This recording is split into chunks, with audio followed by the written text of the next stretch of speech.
Take it off, take it in, take off all the thoughts of what we've been. Take a look, hesitate, take a picture. Guys, this season of Pretty Little Liars is like really exceeding my expectations. I mean, it is so good. I think it's one of the better seasons of the entire series. Hey guys, and welcome back to Kelly TV. So a lot of stuff happened in this episode. We start off with finding out what that text said that all of them got after Toby's house blew up. And it's basically saying that A is back, bitches. And we already knew that. So Toby's house, we find out that no one was inside. Thankfully, that's good news.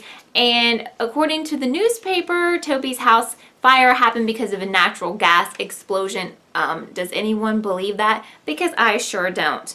Now, Caleb is telling Hannah that he's not going to be staying around very long, and he's just having issues after moving back from Ravenswood, and he doesn't really feel like he fits in here, which I hope he will change his mind because I'm a really big Caleb fan, and I like her with him much better than Travis, so I keep hoping that they will get back together.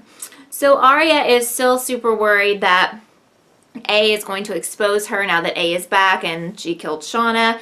But Ezra's saying that maybe she doesn't have to worry. He's busy looking for a connection between Mrs. D and Bethany because Mrs. D was on the board at Radley. So meanwhile, Spencer's dad is confronting her, and she says that, you know, they know that he was lying, but he's like, look, I did not kill Mrs. D, and, you know, she's like, I didn't kill Bethany or tried to kill Allie. So we learned that he was not really involved, and I believe him. Like I've always said, I do not think he's the person who killed Mrs. D. I think he was being set up. So Aria is telling Spencer that she kind of had a slip up or two with Ezra, and Spencer is being like the voice of reason here, and she's reminding her, like, remember all the crazy stuff that Ezra did and how you couldn't eat and sleep after dealing with all the drama that he put you through with that crazy book and how he lied to you. But I think that Aria is, you know, far removed from that. She's not going to listen to that. She's back on Team Ezra. Even though she has some reservations, I think they're gonna, you know, be together. And I really don't know what to think about that. So Allie gets a super creepy video from A, and it is her mom in the grave there, and A is basically saying that he's going to bury her like he did her mom, which is just awful and scary, and I'm still trying to figure out who is the one sending all these texts. So Spencer visits Radley to try to dig up some information about Bethany Young. She talks to Eddie Lamb, who you will remember when she was in Radley before, but he's like, look, Spencer, I really can't help you with any of this. Travis is talking to Hannah about how he is annoyed that Caleb's back. He thinks that she's back into him, and she keeps breaking plans, but really she's breaking plans because of stuff going on with Allie, and he doesn't believe that, so he's getting super aggravated. Allie is at Hannah's house, and she's on the phone with this mystery person making plans to run away, because basically the whole goal that she has in this episode is just to get out of Rosewood to avoid all the A drama. Hannah says she's going to help her escape. We'll find out why a little bit later. Aria is telling Ezra that even though they did hook up, she really doesn't think she can trust him after all the stuff that he did. And while they're having this conversation, state police show up and they want to question Ezra about Shauna. They want to know why her body was found in Ezra's family's theater, and he's like, I don't know, because she was never my student and no one knew about this theater. So, looks like the police are starting to connect the dots a little bit. Emily confronts Paige, and she wants to know the names of the people who are on Mona's creepy A faction. And Emily thinks that maybe Mona had something to do with Toby's house exploding. I don't think that. I think this is the like big head A, the adult, the sinister person who wants to like hurt people and do serious damage beyond, you know, just like high school pranks. So Spencer's mom says that she still can't trust Spencer's dad and that he's still lying to them. And Allie, we find out, was on the phone. That mystery person was most likely Noel, because Noel is going to help her get away on the train. Aria is still freaking out about people, the police specifically, figuring out that she killed Shauna. And while she's over at Ezra's, he gets this weird package, and inside is a drawing that was supposedly done by Bethany because her name is on the back, and it is a real like scary looking picture of Mrs. D and some like demon behind her. Mrs. D's with the roses. So my question is, like, why did someone want Ezra to have this? And we find out who that someone is a little bit later, because Ezra still has security cameras in his hallway, which Arya points out is really weird. And he's like, no, it's for the book. Hello, this is still really weird. Paige says that Lucas and Melissa are working with Mona. She finally reveals those names to Emily.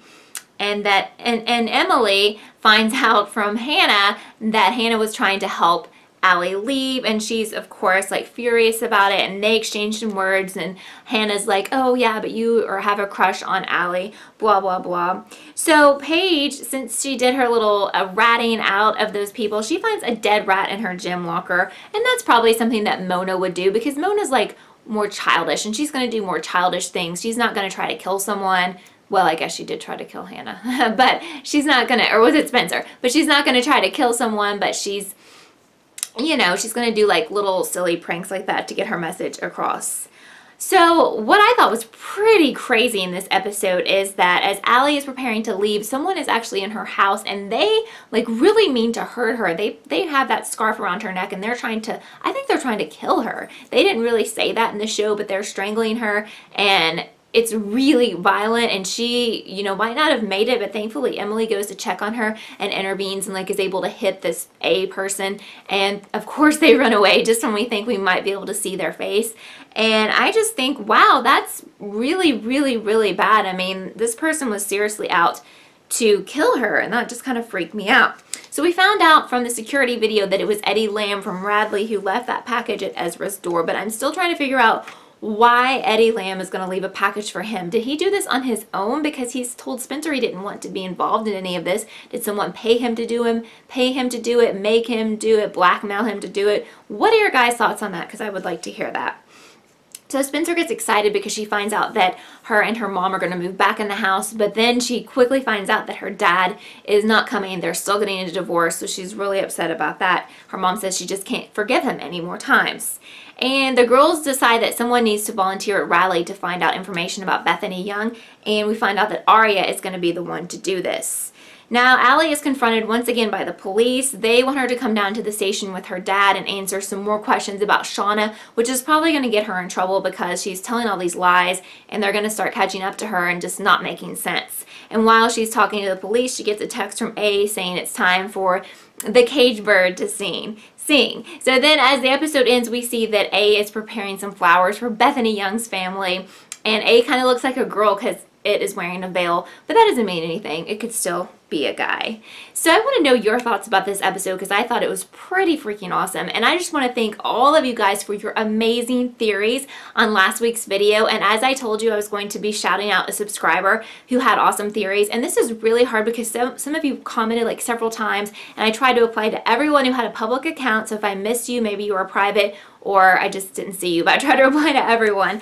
But I want to shout out Angela Crouch, who had some awesome theories. She thinks that we should still be very concerned about Ezra, that he's probably on a bad A team, and that maybe Arya is on one of the teams. And she had like way more theories because she commented a lot, and that was awesome. So Angela, thank you. I've been talking to you all week, and it's been awesome. So if you would like to be featured as the subscriber of the week for the best PLL theories, just make a comment down below, and next week I'll be selecting a new person.